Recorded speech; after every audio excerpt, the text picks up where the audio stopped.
y maestría en Ingeniería Mecánica por la institución en la que se encuentra ahora y doctorado en Ingeniería Mecánica. Tiene un postdoctorado por la École Nationale des Arts et Métiers de Cluny en Francia. Fue director de Relaciones Internacionales de la Escuela Politécnica de la Federal de Río de Janeiro y coordinadora del proyecto CAPES Brafitec, Paris Tech, por la misma institución. Ahora, por la otra institución, nuestros socios de la UNESPI, tenemos al profesor Mauricio Bacci, Jr. Él es el asesor de la Prorrectoría de Posgrado de la Universidad Estadual Paulista, la UNESPI, y tiene una licenciatura en Ciencias Farmacéuticas, maestría y doctorado en Bioquímica por la Universidad de Sao Paulo y un postdoctorado en Evolución por el Marine Biology Laboratory en Woods Hole, Massachusetts. Sus intereses de investigación son evolución de la simbiosis entre hormigas y microbios usando datos genómicos.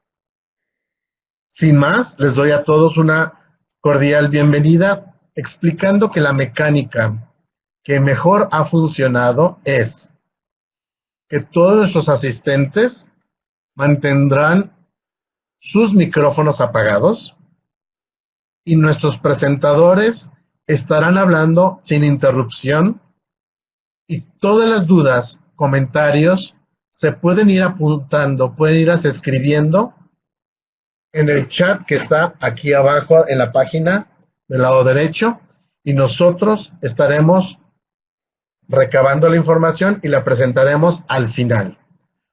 Todos podrán tener sus comentarios respondidos por parte de los presentadores una vez que hayamos terminado la presentación. Estaremos nosotros al pendiente, estaremos aquí escuchando con atención, pero apagaremos el micrófono y la cámara para permitir que nuestros colegas del Sao Paulo y de Río de Janeiro inicien con su presentación. Buen día a todos. Gracias. Muito obrigado.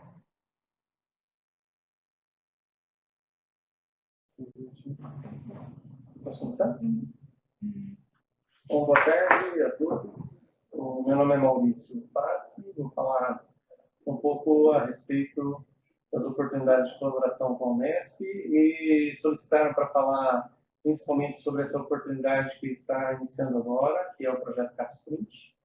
E vou contar um pouco dessa história e rapidamente vamos alterar também para outra oportunidade com a agência FAPESP, que é uma agência estadual e de financiamento à pesquisa aqui em São Paulo.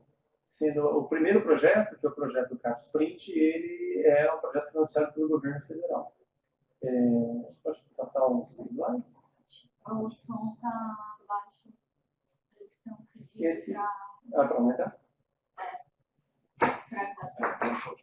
Ou dessa vez trocar com a página, pode ser? Vai ter que Tentando falar um pouco mais próximo, então, do microfone, para que vocês escutem.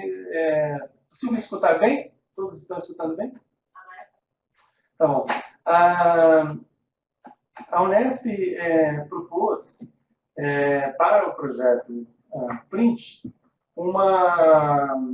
um tema relacionado com a história da internacionalização da Unesp. Pode ir para o próximo? Okay.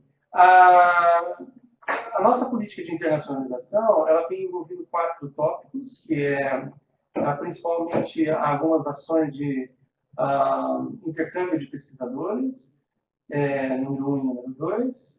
Número 3, intercâmbio ou ações para melhorar a publicação em revistas e livros com alto impacto. E a última oportunidade que nós tivemos é entrar no processo de participação do CapSprint. No próximo. A nossa colaboração ela é predominantemente sul-sul. Do lado esquerdo, a gente observa os alunos enviados, né? E do lado direito, os recebidos. Então, por exemplo, para o Canadá, a gente tem feito 27 envios e recebido 0. Para os Estados Unidos, mais de 130 e recebido 0. Então, a gente tem um desvio muito grande à direita, no hemisfério norte. Mesma coisa acontecendo para a Alemanha, por exemplo, 18 contra 3, para a França, 41 contra 2. E o desvio se torna à esquerda quando a gente fala de colaborações no Sul. Por exemplo, nós mandamos 0 alunos para a Colômbia e recebemos 210. Então, a Unesp tem recebido muitos alunos do Hemisfério Sul, e no Hemisfério Sul nós mandamos poucos alunos, e o contrário acontece no Hemisfério Norte, ou mesmo na Austrália, onde os números são 16 e 0. Quando as nossas ações de internacionalização sempre tentam igualar um pouco as ações, porque as iniciativas são bilaterais e elas não estão se concretizando dessa forma nesse momento. Próximo. Para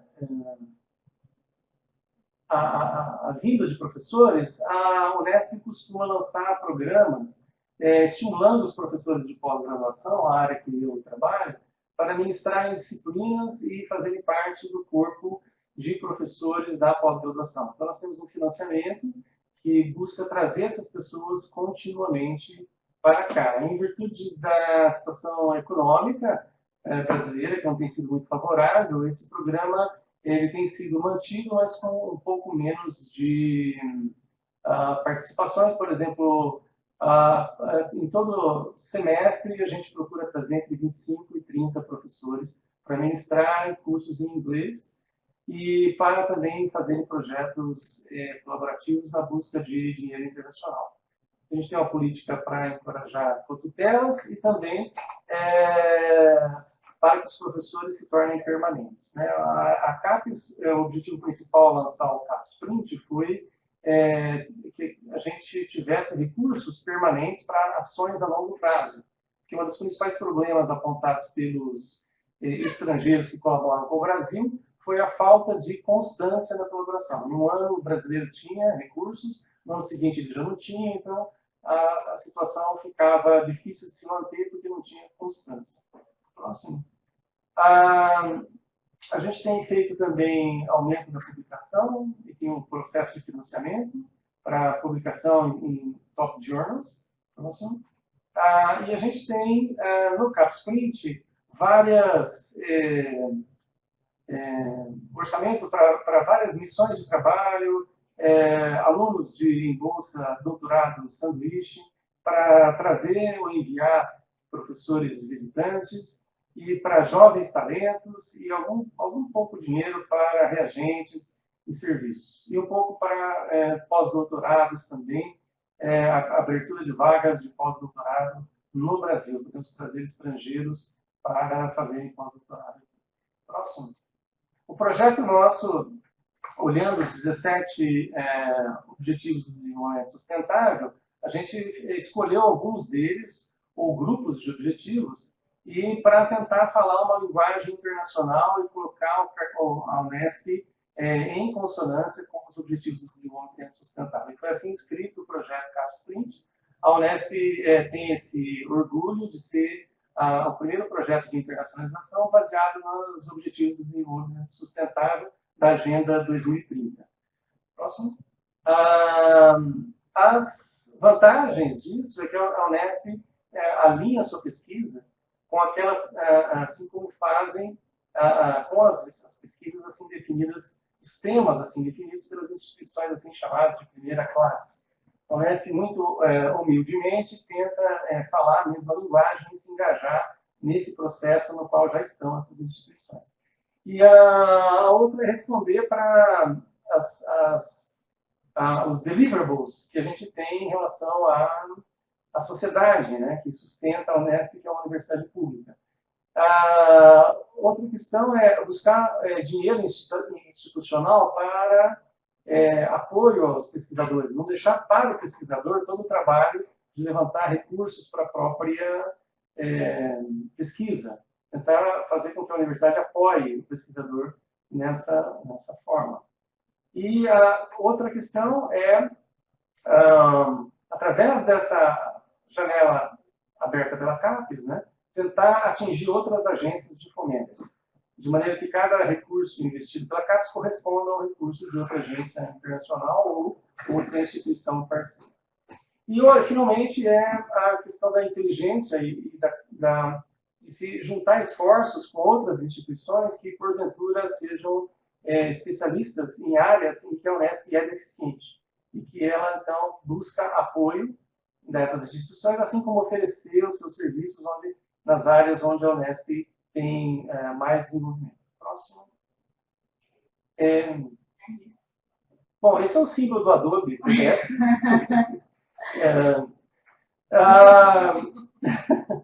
Aqui, essas bolas aqui mostram 7 temas em que a Unesp propôs trabalhar em consonância com os objetivos do desenvolvimento sustentável. O primeiro é sociedades plurais, desenvolvimento sustentável, bioeconomia, saúde e bem-estar, materiais e tecnologias, biodiversidade e mudanças climáticas, e o último deles é ciência básica na fronteira do conhecimento. Essa divisão dos círculos estão a denominação da ciência tradicional como nós conhecemos, por exemplo, humanidades, ciências sociais, ciências naturais, etc. A ideia é transformar um pouquinho e colocar um projeto onde várias áreas da ciência atuem. Você tem todas as áreas atuando nas questões, por exemplo, de desenvolvimento sustentável. Então, a ideia é trocar um pouco a visão da visão tradicional e estanque. Você não trabalha só em agricultura, mas, eventualmente, você pode trabalhar num desenvolvimento social, que é, por exemplo, mitigar a fome, usando alta tecnologia agrícola e com auxílio também das humanidades no que diz respeito à economia, para criar mecanismos, por exemplo, de infraestrutura viáveis economicamente, de maneira a minimizar o preço do alimento. Então, essa mitigação da fome está em sociedades plurais, mas ela usa as ciências agrícolas, as ciências sociais, pode usar engenharia e tecnologia, enfim, é uma visão um pouco diferenciada, focada na resolução de problemas sociais, de acordo com a agenda para 2030 da ONU. Próximo. Essa é a situação onde nós estamos hoje, né? Quanto maior a bolinha, maior a produção. Quanto mais alto o número, desculpe, quanto mais alto está a bolinha, maior a produção. Quanto maior é a bolinha, maior a qualidade da produção. Né? E esse é onde os temas se encontram hoje. Nós temos um tema de destaque aqui na Unesp, que é essa bola super grande, com 50% das produções de internacionalização. Em internacionalização, significa que 50% da produção acadêmica da área de ciência básica na fronteira do conhecimento tem participação de coautores estrangeiros. Então, obviamente, isso é um ponto de destaque. Né? Nós temos as demais estão localizadas naquele centro, são um grau de internacionalização em torno de 20%. Tá? E a produção, ela varia, temos uma grande quantidade de produção na área de saúde. Então, temos boa produção com a pequena internacionalização na área de saúde e pequena produção com alta internacionalização na área de ciências básicas na fronteira do conhecimento. Esse é próximo. Essas são algumas métricas que eu simplesmente vou pular, porque são detalhes que não interessam para nós. Próximo. Próximo. Pode passar, não tem problema. Aqui é só para mostrar para vocês o que acontece no início no zero, aqui, nesse ponto aqui, todas as áreas do conhecimento, ou todos os temas do CAPES-Print partem de um mesmo patamar. Isso em torno de 1996. A situação atual é que nós temos áreas estanques, onde a produção acadêmica tem se mantido constante. Né? Isso aqui é uma média em relação à média mundial. Então, nós estamos quase próximos da média mundial aqui, nas outras universidades. E esta área, ela tem se mostrado ultimamente em torno de 20% a 25% de qualidade de produção acima da média mundial. Então, o nosso objetivo é fazer essas outras áreas atingirem este patamar. Depois eu passo para baixo. Essa?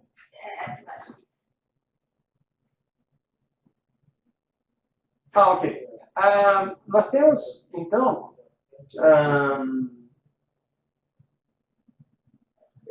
um número de programas de pós-graduação muito grandes participando, né? 17 deles estão em sociedades plurais, 28 deles estão em saúde e assim por diante. A soma aqui 76 programas de pós-graduação, que são programas de nível 5, 6 e 7, principalmente, estão participando do projeto CapSprint. Aqui um pouco sobre cada um dos objetivos. Eu vou simplesmente pular esses projetos. Tá? E o objetivo nosso, aqui são os cursos de pós-graduação de nível 3, que é o nível mais baixo de avaliação pelo governo federal. E aqui são os cursos chamados de excelência, 5, 6 e 7. Aqui é a evolução desses cursos em várias épocas de avaliação. Dá para ver claramente que a Unesp tem diminuído drasticamente os cursos de baixa qualidade, tem diminuído os cursos de qualidade intermediária, está mantendo estanque os cursos de qualidade pré-excelência e os cursos de excelência têm aumentado. Aqui. Existe uma dificuldade bastante... A ideia é que isso aqui, depois do CapSprint, diminua e esse número possa aumentar, os cursos de excelência. A gente identifica que isso aqui tem se mantido estável, né, e tem vários cursos que entram nesse patamar aqui de qualidade e jamais passam para esse lado. E a barreira principal identificada aqui é a falta de internacionalização. Então, a gente entende a oportunidade do CapSprint como uma maneira de financiar a internacionalização e aumentar a excelência da pós-graduação. Isso eu não vou comentar. Isso aqui também não. E esta é uma curva que a gente observa na pós-graduação. Né? A gente está fazendo um diagnóstico o seguinte. Esta é a qualidade do curso, que aumenta, 3, 4, 5, 6 e 7, está aumentando a qualidade. Tá? E aqui a idade que o curso tem. A pergunta nossa é, para um curso ser excelente, 6 e 7, ele tem que ser necessariamente um curso antigo? A resposta é não. Eu tenho uma média aqui, e abaixo dessa média eu tenho vários cursos novos, com pessoas novas, recém-contratadas, né, que estão nessa faixa de excelência. Né? E tem alguns cursos muito novos, que têm menos de 15 anos de idade, e que estão próximos a atingir essa excelência. Então, o nosso foco tem sido estimular esses cursos, que é de pós-graduação, que obviamente serão os próximos cursos de excelência. Então, as ações de internacionalização nossas estão focadas principalmente nesses cursos aqui, de pós-graduação. E por isso essas áreas foram escolhidas. Tá? A ideia para a gente transformar esses cursos de 5 para 7, aumentando a internacionalização, juntar a Unesp com instituições internacionais, por meio de programas. Estamos estabelecendo contatos com as universidades para fazer joint degrees. Né? Possivelmente juntar esses programas num único, envolvendo 2 ou mais instituições, para que a gente atinja o duplo diploma e assim não precise a Unesp investir em áreas onde ela encontre parceiros internacionais com alta competência. Então, dessa maneira, a gente otimiza o investimento e consegue levar os cursos de pós-graduação para a excelência, utilizando a internacionalização como meio de aumento de qualidade. Aqui tem algumas vantagens. O programa nos deixa sem a necessidade de contratar especialistas que são encontrados nas nossas instituições parceiras. Então, a ideia é que todo o esforço de internacionalização encontre esses parceiros e, uma vez encontrados esses parceiros, a universidade não precise necessariamente investir nessas especialidades, uma vez que elas serão suplantadas ou serão fornecidas pelos parceiros internacionais. E vice-versa, a Unesp pode, então, participar desse programa, oferecendo as suas especialidades de acordo com os temas que a gente levantou. Bom,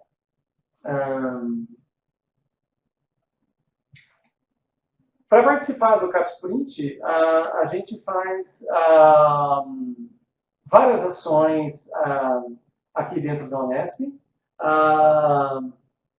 fornecendo financiamento constante para todas essas ações, buscando a dupla titulação, que é uma vantagem também para os alunos, abrindo o mercado internacional para esses alunos, e também procurando apoio, atingindo a possibilidade de conseguir apoio com recursos internacionais.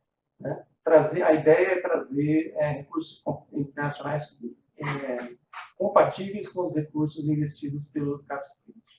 A Unesp tem também um problema muito grande, que ela tem focado muito em quantidade, e tem um excesso de cursos de pós-graduação, e agora a gente quer entrar um pouquinho mais na qualidade e vencer um pouco essa dificuldade que a gente encontra aqui, diminuindo o peso do lado esquerdo da balança. Esse é o nosso reitor. O nosso reitor nos deu a ordem há um tempo atrás de fazer cursos de pós-graduação internacional e a gente pretende fazer isso por meio do CapSprint. O CapSprint nos dá condição financeira.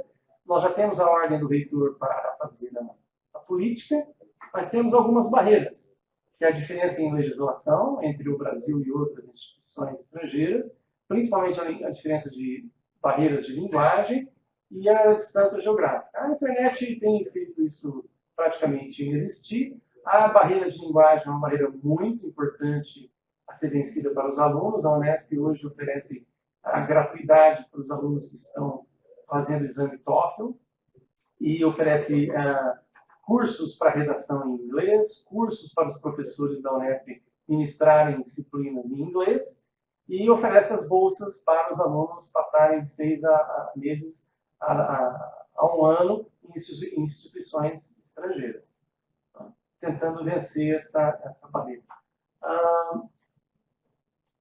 Então, para que a gente consiga vencer essa barreira, a gente acredita que hoje a Unesp tem a política, tem o desenvolvimento, e tem desenvolvimento de ações e tem os recursos do CapSprint.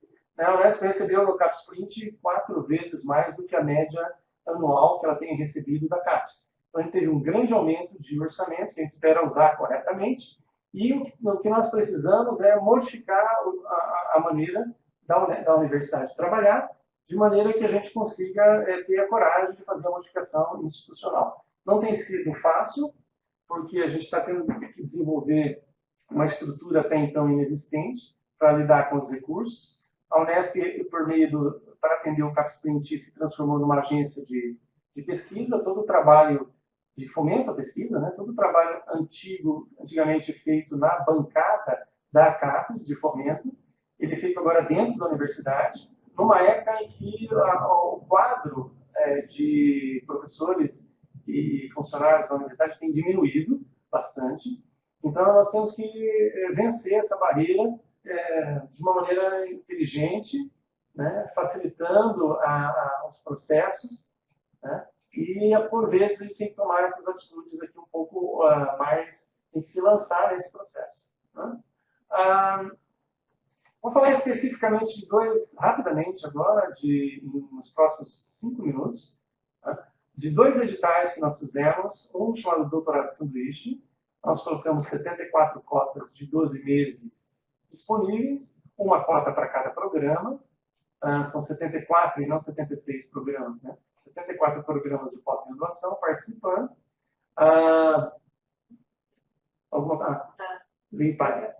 Nós tivemos 58 programas participantes. Você vê aqui como uma barreira, nós tivemos 74 cotas, mas somente 58 programas. A principal barreira é a língua. Os estudantes têm receio de sair do Brasil e ir para outro país e viver lá sem o domínio da língua. Né? Nós tivemos 131 alunos concorrendo, 98 instituições, 22 países almejados, né, por estes alunos. Essas 131 solicitações em 98 instituições, elas estão aqui, o número 491 é a posição no ranking QS que a Unesp ocupa, né? Nós estamos focando para as propostas que estão localizadas aqui em instituições que estão no ranking acima da Unesp. Evidentemente, se um grupo, nesse ponto, né, em instituições que ocupem posições de 0 a 200 no ranking. E os alunos mesmos já focaram grande parte dos seus pedidos nessas instituições. Só salientando que isso é uma demanda espontânea, nós deixamos para que os alunos e seus orientadores escolhessem. Nós estamos adotando o critério de privilegiar aqui as instituições, o que não impede de privilegiar também um grupo em uma instituição, um grupo muito bem qualificado, mas numa instituição com ranking um pouco mais baixo. Esse aqui é o Field Rate Citation Index, que a gente observa aqui um grande número de pedidos para instituições cuja publicação média ela tem um impacto superior ao impacto da média mundial. Então, isso aqui é uma coisa interessante e a gente quer mover um pouco mais para cá, para regiões que tenham realmente um impacto um pouco maior na publicação. Lembrando que a Unesp está aqui, nesse grupo, a Unesp pertence a esse grupo de impacto, mas a gente está focando em alguém que tem um impacto um pouco maior que o nosso. Essa é a demanda espontânea. Os professores e alunos da Unesp querem ir para os Estados Unidos. E no segundo plano, Espanha, Canadá, França e Portugal. Isso aqui foi, de certa forma, uma surpresa. A gente esperava que, pela facilidade da língua, os pedidos para Portugal fossem em maior número, mas as pessoas gostam mesmo de ir para a América do Norte, somando Estados Unidos e Canadá, tem a maioria dos pedidos por demanda espontânea qualificada. Essa é a demanda espontânea aprovada no processo seletivo. Então, isso aqui é uma distribuição por temas, isso que interessa só para a gente. Essa é uma solicitação.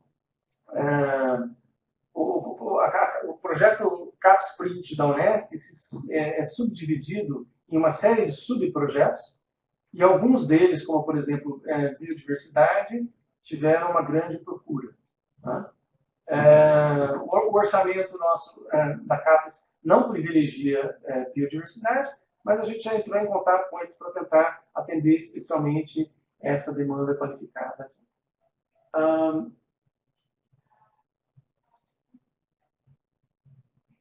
Ok, isso aqui eu vou pular também, isso aqui é repetido. Falar um pouquinho sobre o edital 2, que é um edital cuja inscrição encerrou no domingo. Tá? O edital 2 que a Unesp lançou é o edital de rede de pesquisa internacional. Tá? Formar e fortalecer rede de pesquisa internacional é um dos 6 objetivos listados pela CAPES. E, na verdade, uma das 6 razões que levaram a CAPES a lançar o edital CapSprint. Pensando nisso, a gente estabeleceu esse edital de rede de pesquisa internacional e definiu uma rede de pesquisa plenamente consolidada, né, um conjunto de docentes da Unesp e de instituições estrangeiras de elevada qualidade que desenvolvam pesquisa em colaboração, publiquem em coautoria em veículos de alta relevância e ministrem disciplinas em língua estrangeira, preferencialmente em inglês, proporcionando formação globalizada a alunos de diferentes nacionalidades, estimulando a dupla titulação por meio de cotelas e joint programs. Esta é a definição do que seria uma rede de pesquisa internacional. Nós lançamos uma chamada e perguntamos assim: ei, você participa de uma rede internacional? A sua rede é uma rede plenamente consolidada ou falta alguma coisa? O que falta para a sua rede ser plenamente consolidada? Para que ela seja plenamente consolidada, como o CapSprint da Unesp pode ajudar você?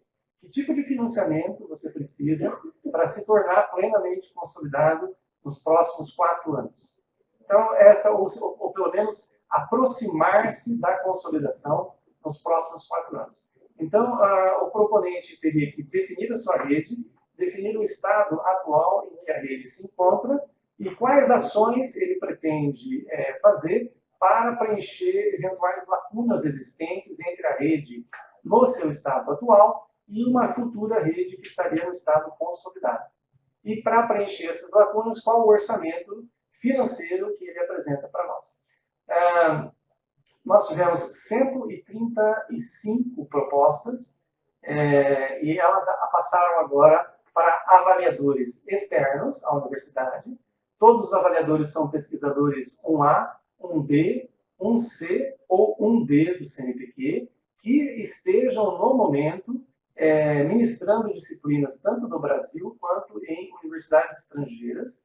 E a maioria desses pesquisadores são estrangeiros, residentes no Brasil, e estão no momento avaliando, ou melhor, iniciarão a avaliação a partir de segunda-feira das propostas de rede de pesquisa. As redes de pesquisa selecionadas redefinirão o projeto de internacionalização da universidade. Essas redes passarão a ter financiamento constante da universidade, passarão a ser prioritárias e nós vamos restringir a atuação dessas redes ou a cara da internacionalização da Unesp. Então, isso vai formar um mapa de internacionalização, né?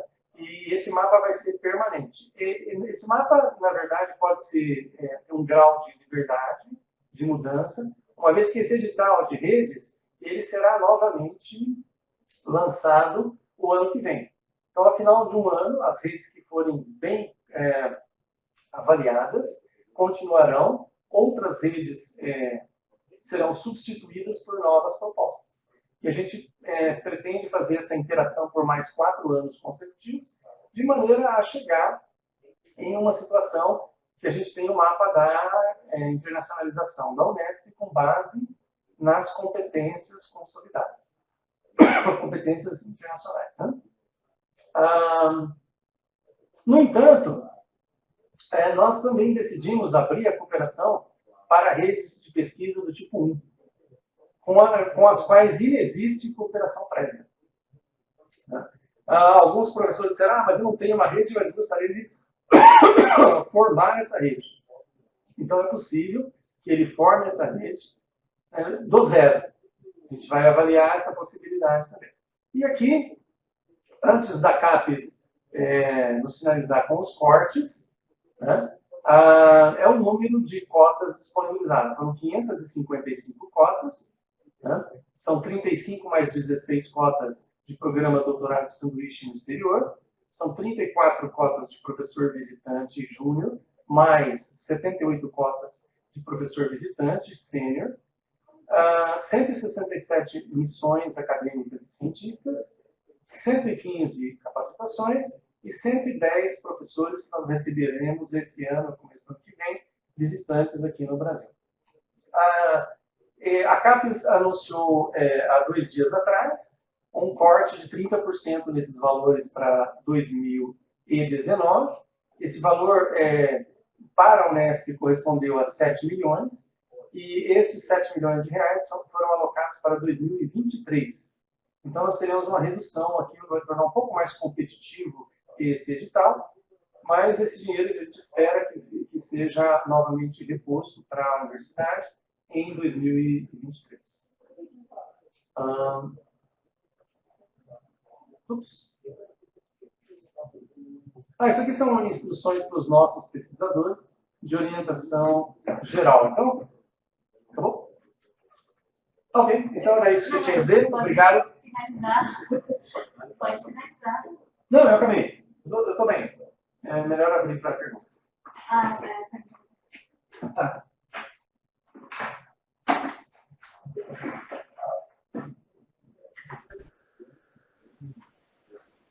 Bom, boa tarde.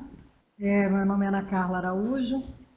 Eu sou professora pesquisadora da Escola Politécnica e da COP. Acho que vai passar meus slides também aqui. Ou preciso fazer alguma coisa? Não.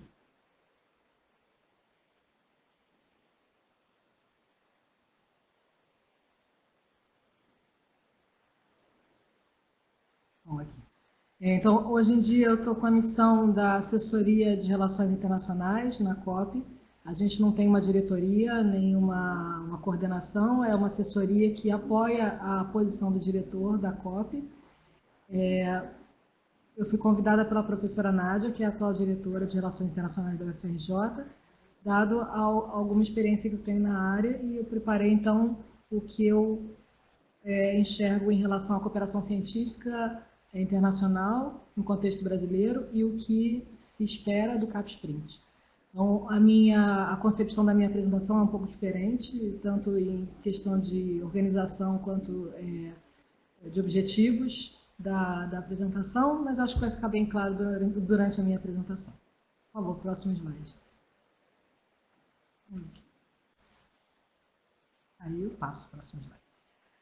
Bom, então é isso. Eu vou falar um pouco do histórico pessoal, né? Mas bem rápido, o que é pensado sobre cooperação científica internacional, as diferenças entre internacionalização no ensino e na pesquisa, consequentemente na extensão, né, que é uma forma de internacionalização, e os suportes que a gente tem disponíveis.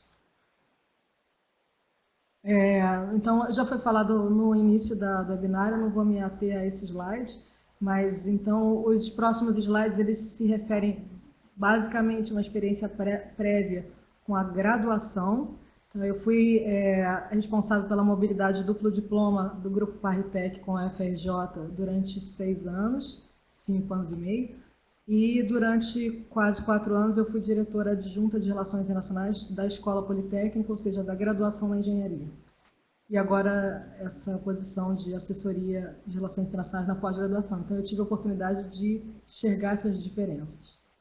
É isso que eu vou apresentar para vocês. Não foi...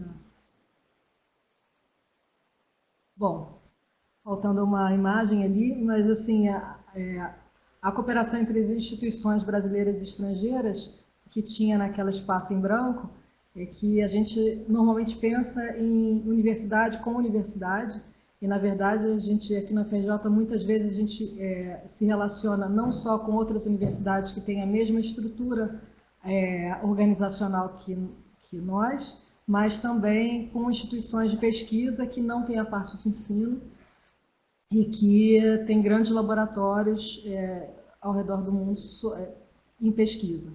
Então, os atores dessa relação não são só professores pesquisadores, mas também pesquisadores de nível tanto superior e técnico, os doutorandos, alunos, e aí eu coloco apenas em alunos de graduação e mestrado, porque os doutorandos já são pesquisadores e potenciais docentes, funcionários tanto da área de administração e relações internacionais, mas também funcionários da área de pedagogia, que na área de relações internacionais tem um papel muito importante na equivalência de ensino de países diferentes. Então, os tipos de cooperação e ensino, eles têm influência grande na estrutura acadêmica, isso eu vou deixar claro no próximo slide, além da mobilidade de alunos, conhecidas, docentes e as disciplinas compartilhadas. Na pesquisa, o objetivo é ter linhas de trabalho conjuntas, publicações com autorias conjuntas, e os projetos temáticos fazem essa união de ensino e pesquisa. Em relação à formação acadêmica, já é conhecido que a gente tem uma relação forte com no doutorado, em alguns países com mais ou menos tempo de doutorado. Então, essa relação de ensino e pesquisa, principalmente em pesquisa no doutorado, é bem clara, bem forte. Em relação à graduação, também temos equivalências de diplomas no mundo inteiro.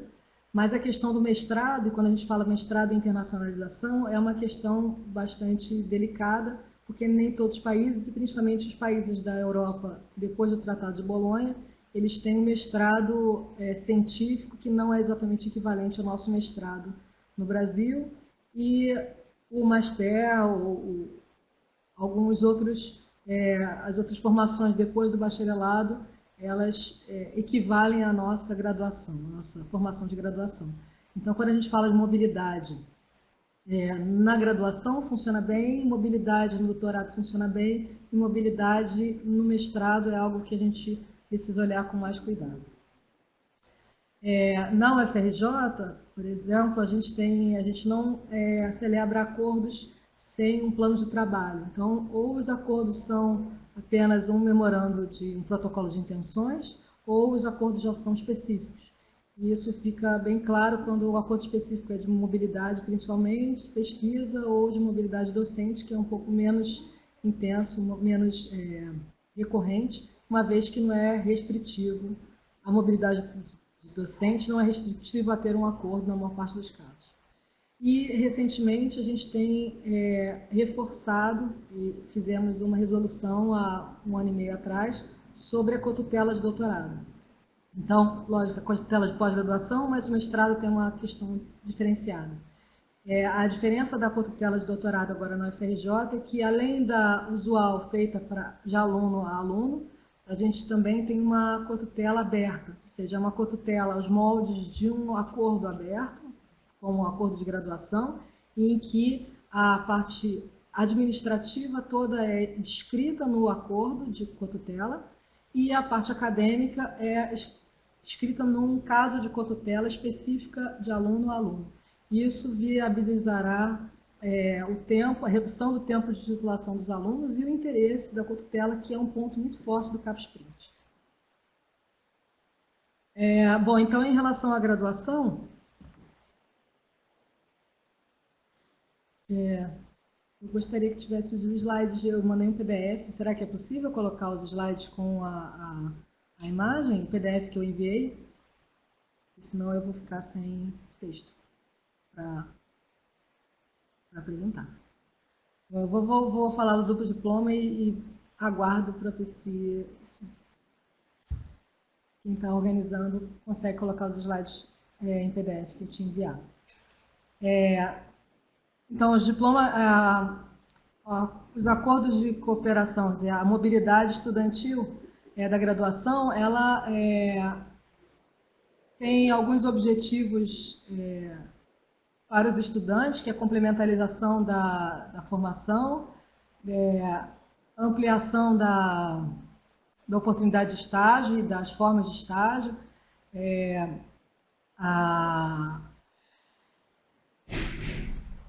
as possibilidades que estudar numa outra universidade traz em relação às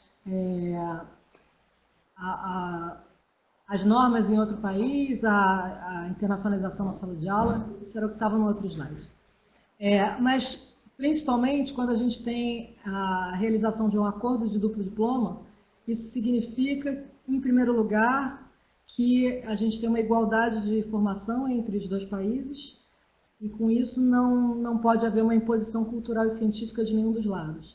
Então, num acordo de duplo diploma de graduação, é acordado um formato curricular que não significa que o aluno tem que fazer todas as disciplinas de um lado e todas as disciplinas de outro lado, e sim um reconhecimento da formação do outro país, e que isso faz com que a gente tenha uma igualdade de formação. Isso é muito importante para a colaboração internacional dos dois países, das duas universidades, porque uma vez esse reconhecimento tenha sido feito e os docentes e a estrutura administrativa reconheçam a igualdade, a interação de pesquisa e de ensino ela é bastante efetiva. Então, o formato curricular do duplo diploma ele não é 2 diplomas acoplados na graduação, e há uma adaptação, então, dessas divergências de ensino para ter um diploma único. Para isso, foi necessário, para todos esses acordos que se apresentam no slide, das universidades com que a Escola Politécnica, que é o exemplo que eu tenho mais forte, da validação de disciplinas, a gente tivesse que flexibilizar a validação de disciplinas, reconhecendo em blocos algumas disciplinas e garantindo ao aluno que ele pudesse se formar em 6 anos, quando sem duplo diploma seria em 5 anos. Para que esses projetos de duplo diploma fossem efetivos, a gente contava com os projetos com o suporte financeiro da CAPES, principalmente, como foi notado no slide anterior, a maior parte dos duplos diplomas foram feitos com as universidades francesas, então principalmente o apoio financeiro da Braftec. Então, esses projetos de Braftec, eles têm financiamento institucional, porque apesar de alguns serem temáticos, eles promovem a troca de alunos de graduação e a aproximação das estruturas curriculares, então, das graduações entre os dois países. Como consequência à qualidade dos alunos, como a gente tem editais de seleção que se baseiam no rendimento escolar, isso motiva o aluno a ter notas mais altas, a ter poucas reprovações, estimula a proficiência em línguas desde os primeiros períodos, e potencializa com isso o recebimento de alunos estrangeiros. Uma vez que os nossos alunos têm recursos para estudar em outro país, eles promovem, são bons alunos e promovem, e a gente recebeu a maior índice de recebimento de incoming na nossa gestão foi quando a gente tinha maior outgoing, maior número de alunos estrangeiros, maior alunos da UFRJ estrangeiros. Além disso, esses alunos que já estudaram em algum momento, eles, quando retornam, eles participam da rede de aluminais das universidades no intercâmbio. Então, eles ajudam os próximos alunos a vir ou a ir para o país de acolhimento. Agora, quando a gente começa a falar, quando a gente vai falar do CapSprint, que a gente está falando de mobilidade na pós-graduação, a gente cai na questão que se a gente está fazendo mobilidade para ensino ou para pesquisa. Então, como a gente tem uma diferença grande entre o ensino da graduação e a pós-graduação no país, no Brasil, para a graduação eu tenho uma atuação profissional regulamentada, a gente tem o objetivo de entregar um diploma para que ele tenha uma regulamentação no seu conselho. Então, a formação da graduação, ela tem uma estrutura fechada e que a mobilidade vai validar algumas disciplinas. Na pós-graduação, o objetivo é que se ensine para fazer pesquisa. Então, há programas ainda que querem ensinar, querem tornar obrigatórias disciplinas básicas, mas na maior parte dos programas de pós-graduação, o objetivo é ter disciplinas especializadas e o ensino voltado especificamente para o desenvolvimento da pesquisa e ciência. Então, ter um projeto de internacionalização institucional é muito importante para guiar a estratégia da universidade em relação à internacionalização e, assim, promover também a mobilidade no ensino voltada para as áreas de estratégia. Então, o nosso projeto do CapSprint está focado na mobilidade do doutorado, porque, sim, a gente pode ter coorientação na pesquisa. E ainda aqui, na COP especificamente, a gente ainda não foca na mobilidade simples para disciplinas, só com coorientação do pesquisador que está envolvido na mobilidade. Já para a cotutela de doutorado, então isso para doutorado sanduíche ou para visitas de mobilidade em doutorado. Mas para a cotutela de doutorado, ainda no doutorado, o aluno deve cumprir todos os requisitos, tanto de um lado quanto do outro, para que tenha os 2 diplomas. Isso é um trabalho que a gente já está tentando, pelo menos de respeito à COP, reduzir o número de disciplinas do aluno estrangeiro na UFRJ, dado que ele fez disciplinas no exterior, se ele tiver feito disciplinas no exterior, e também quando a gente faz o acordo aberto, para que, se houver disciplinas no exterior, que ele consiga validar algo que ele tenha feito no Brasil. mas é algo que ainda está em trabalho, a gente ainda está organizando. No Brasil, ainda, as disciplinas são em português. A gente está começando um trabalho bastante intenso na COP para que a gente tenha disciplinas em inglês. Esse ano foram ofertadas 13 disciplinas. A gente tem dificuldade dessa informação chegar até os alunos e poderem se organizar para vir. Se a gente não tiver alunos estrangeiros em sala, a gente acaba tendo só alunos brasileiros, o curso vai ser em português. Então, a gente está nesse trabalho, mas a gente já tem os cursos e os professores disponíveis para essa ação. Essa ação faz com que a gente tenha a possibilidade de outros países de recebimento, que hoje em dia, na COP, a maior parte dos alunos que vêm fazer cotutela ou principalmente vêm fazer mobilidade simples são da América do Sul, então que entendem português por serem de países que falam espanhol. E para a cotutela, o aluno deve indicar que vai fazer uma cotutela antes de sair do seu país de origem. Isso é algo que na organização funciona muito bem, mas que uma vez que o aluno vai fazer doutorado de sanduíche no exterior, ele pode ter a possibilidade de ter os 2 diplomas e isso ainda é uma dificuldade. Bom, a defesa já é única, a gente já pode ser feita a defesa em inglês e o texto em inglês, então isso já foi um avanço na FRJ. As bolsas de doutorado de sanduíche, elas têm algumas fontes, né? Até hoje a gente tem a do PNPD e as chamadas periódicas individuais, que aproximam os coordenadores, os orientadores, mas não necessariamente se aproxima as instituições. Há uma tendência de convergência na formação, mas o que o CapSprint vem fazer é tornar esse esforço institucional e, como aconteceu na graduação, ter uma formação um pouco mais compartilhada.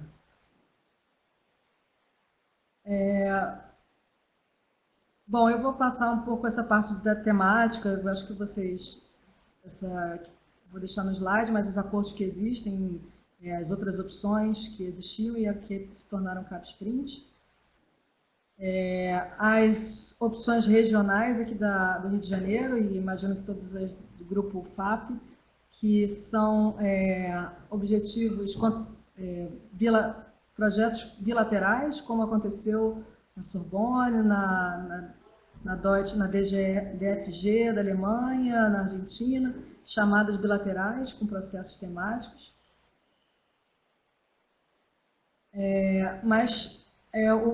Agora eu vou falar especificamente do CapSprint. A UFRJ, ela tem, é um programa institucional de 4 anos e está sendo gerenciado pela PR2.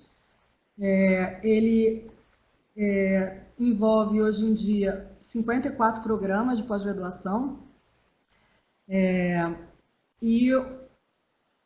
Como já foi falado, o objetivo é formar redes e a internacionalização na pós-graduação. Então, foram 2 temas elencados, a sustentabilidade e proteção à vida e sustentabilidade, crescimento e combate às desigualdades. Na proposta original, a gente tinha solicitado 200 milhões, mas a proposta aprovada contou com 56 milhões, onde 39% dos projetos de cooperação, dos projetos específicos, temáticos, e os outros 60% estão divididos basicamente em bolsas, 50% em bolsa e as missões vinculadas a projetos de pesquisa. Como é um projeto institucional, então, há um edital interno da PR2, no site da PR2, com diretrizes para solicitação das missões, ou seja, nenhuma missão pode ser realizada se não atender às diretrizes apontadas pela PR2.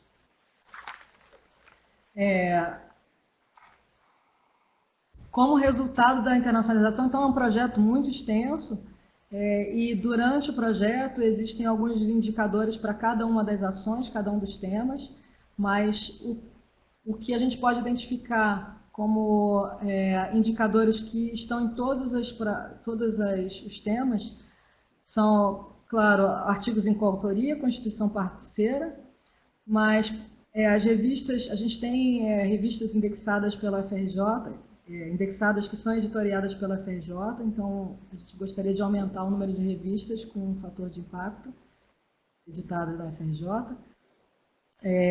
As missões são basicamente doutorado de sanduíche nas duas direções e, com isso, a gente gostaria que, como indicador, houvesse tese de cotutela e, por isso, o esforço em ter acordo de cotutela aberta. As disciplinas em inglês é um indicador porque aumenta o potencial das parceiras. A gente tem, por exemplo, na COP, o Centro Brasil-China, com 8 acordos de cooperação assinados, e a oferta dessas disciplinas em inglês faz com que a gente possa não só enviar os alunos que a gente já envia regularmente, mas poder receber alunos para disciplinas e para os laboratórios, que integram os alunos. Além do que, quando a gente tem disciplinas em inglês, os alunos que não têm a oportunidade de fazer a mobilidade podem fazer uma mobilidade interna, ou seja, ter uma aula onde haja um ambiente de internacionalização. Para essas disciplinas em inglês, no ano passado, a diretora, a professora Nádia, ela organizou um workshop chamado EMI, chama English Media Obstruction, Obstructors, que contou com a presença de uma professora da Federal da FURGS, apresentando as diretrizes e objetivos e suporte para as disciplinas em inglês. Também como indicador de internacionalização para as missões dos docentes, são também as disciplinas que o docente da UFRJ pode oferecer na parceira do exterior e do docente no exterior e visitante na UFRJ, ou seja, o ensino está ligado à pesquisa diretamente, não só com atividades em laboratório. E, claro, com as missões, banca com membros de instituições parceiras, mas que a gente já tem feito com plataformas online.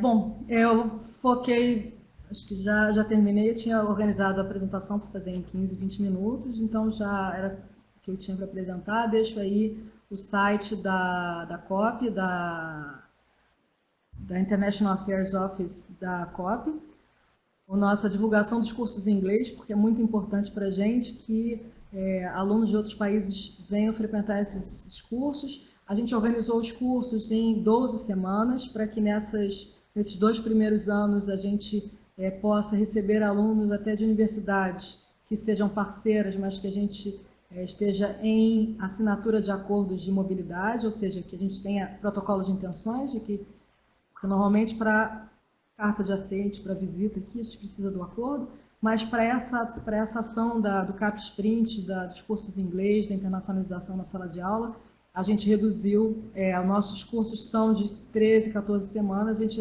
reduziu para 12 para os cursos em inglês, para caber num período aí que o aluno poderia vir sem muita dificuldade.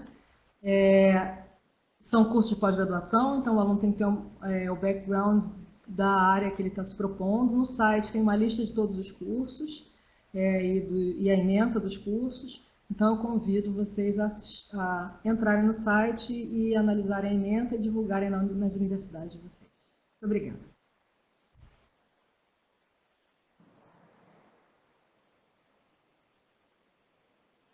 Muito obrigado a nuestros presentadores.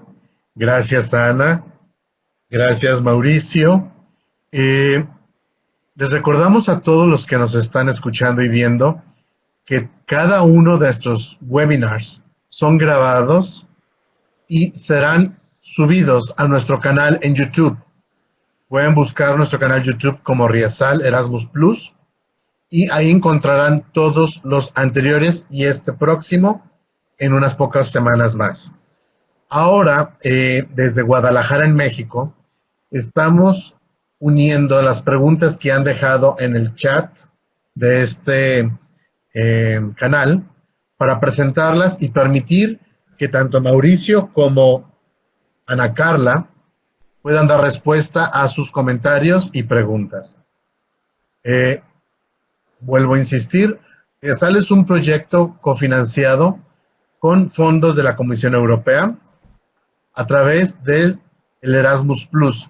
Somos un proyecto que fue otorgado financiamiento para conformar esta red a fin de que podamos fomentar y dar herramientas a la oficina, a quienes gestionan la Oficina de Asuntos Internacionales, la Oficina Internacional de las Universidades en América Latina y el Caribe.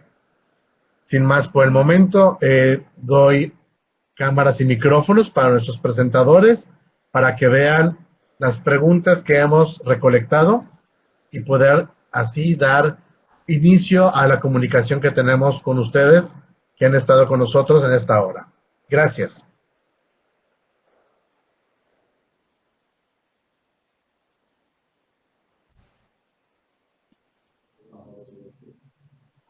Posso responder? Isabela, boa tarde, aqui de São Paulo. A diferença de legislação cria complicações, é preciso conhecer bem os requisitos dos países participantes. Acho que é só isso, né? Eu concordo, é verdade. O que eu poderia falar um pouco sobre isso é que os acordos que nós fazemos para a pós-graduação em cotutela, eles são baseados em 5 princípios e eles não seguem um modelo rígido. A gente entende que cada país, ou mesmo instituição, tem a sua legislação e a Unesp não se opõe a atender a nenhuma delas. Em comum acordo com as instituições, e pela nossa experiência, nós estabelecemos 5 princípios, que são a responsabilidade financeira. Quem financia o aluno, geralmente isso é bem claro durante a Constituição. A responsabilidade de orientação aqui no Brasil, ou a proteção à produção intelectual, e os custos, taxas aplicáveis e responsabilidades pelo pagamento de taxas, ou procurando a isenção, porque a Unesp ela não cobra taxas, então ela sempre procura, num acordo bilateral, que haja isenção de taxas para os nossos alunos, ou conseguindo fundos para que o aluno pague por essas taxas. Especialmente no programa CAPES-Print, é proibido pela CAPES a cobrança de taxas para os alunos brasileiros que estejam frequentando universidades estrangeiras financiados com recursos da CAPES. Então, para que a CAPES aceite financiar um aluno brasileiro para estar numa universidade estrangeira, essa universidade estrangeira tem que escrever uma carta de aceite onde conste a isenção de taxas. Do contrário, a CAPES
Olá, Isabela.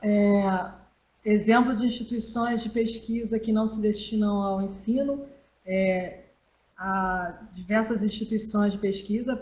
Bom, eu conheço da área da engenharia, eu consultei aqui rapidamente as últimas visitas que a gente recebeu e os últimos acordos que a gente fez.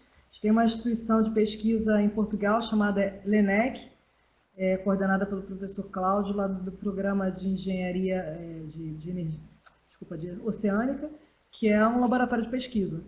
E ele não se destina, ele tem um acordo com instituições de ensino, mas ele não se destina ao ensino, e a gente colabora, porque a gente tem interesse na pesquisa.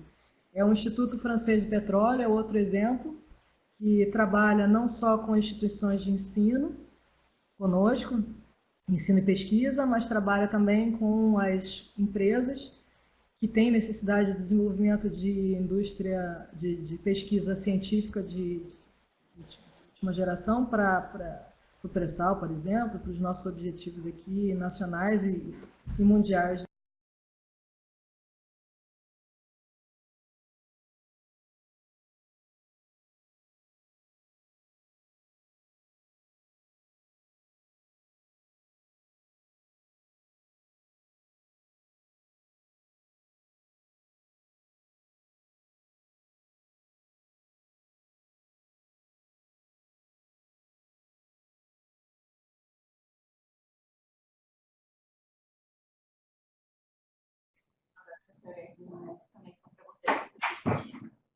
Onde eu tô?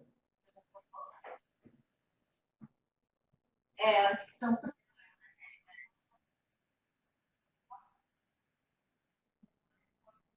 Pode começar, claro.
Ok,